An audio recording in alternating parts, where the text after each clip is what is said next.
अष्टावक्र गीता अध्याय 2 सत ज्ञान योग। राजा जनक की आत्मिक यात्रा अब गहराई पकड़ने लगी थी।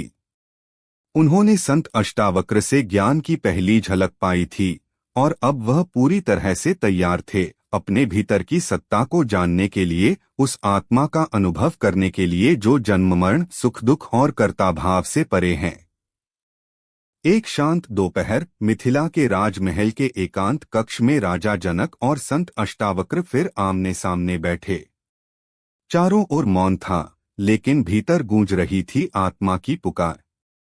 जनक बोले, हे मुनिवर, आपने कहा कि मैं आत्मा हूँ, परंतु यह अनुभूति स्थायी कैसे बने?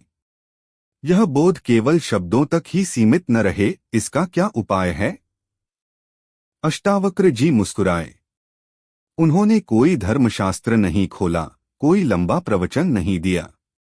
वे बोले, राजन, तुम साक्षी हो, वही आत्मा हो जो शरीर मन इंद्रियों और जगत के कार्यकलापों को केवल देखता है। तुम शरीर नहीं हो। राजा जनक ने जैसे ही आंखें मूंदी, उन्हें अपने भीतर कुछ अलग दिखाई देने लगा।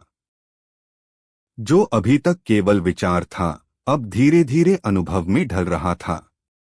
अष्टावक्र जी बोले, जब तुम यह जान लेते हो कि तुम शरीर नहीं हो, तब सभी बंधन टूट जाते हैं।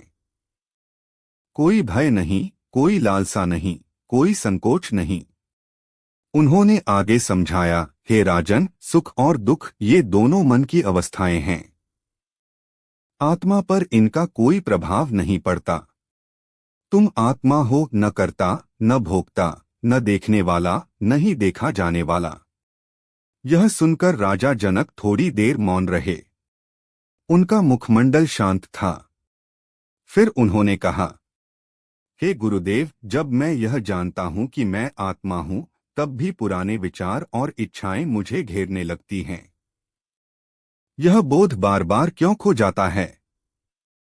अष्टावक्र जी ने गंभीरता से उत्तर दिया, मन की आदतें पुरानी हैं। बार बार आत्मा के स्मरण से ही वे हटती हैं। मन विषयों की ओर भागेगा, लेकिन तुम स्वयं को स्मरण दिलाओ, मैं वह नहीं हूं। राजा, समत्व ही मुक्ति है। जिस व्यक्ति के लिए सुख दुख लाभ हानि सम्मान अपमान सब समान हो जाते हैं, वह जीवन मुक्त है। योगी वह है जो जगत को स्वप्नवत देखता है, जागृत अवस्था में भी द्वैत का अनुभव नहीं करता। जब तुम यह जान लेते हो कि सब कुछ मन की कल्पना है, तब तुम अपने स्वाभाविक आत्मस्वरूप में स्थित हो जाते हो, जो शांत, स्वतंत्र और पूर्ण है। अष्टावक्र जी ने एक सुंदर उदाहरण देकर बात स्पष्ट की। राजन, जैसे आकाश में उड़ते बादल केवल आते जाते हैं, वैसे ही विचार और इच्छाएं भी आती जाती हैं, पर आकाश उनसे कभी प्रभावित नहीं होता। तुम भी वही आकाश हो, इनसे परे शुद्ध चैतन्य। जनक ने सिर झुकाया, जैसे उन्हें अपना वास्तविक स्वरूप स्पष्ट दिखने लगा हो। हे मुनिवर, जनक ने कहा, अब मैं समझता हूं कि मैं क्या हूं और क्या नहीं हूं। मेरे पास जो राज्य है, वह भी मेरा नहीं है। यह शरीर, यह नाम, यह पद सब अस्थायी हैं, पर जो सदा है, वही मैं हूं। अष्टावक्र जी मुस्कुराए। उन्होंने कहा, राजन, अब तुम स्वयं गुरु हो सकते हो। आत्मा का ज्ञान कोई वस्तु नहीं जो दी जाए, वह तो जागृति है जो भीतर से ही प्रकट होती है। और इस प्रकार अध्याय 2 सत ज्ञान योग का सार राजा जनक के जीवन में उतरा।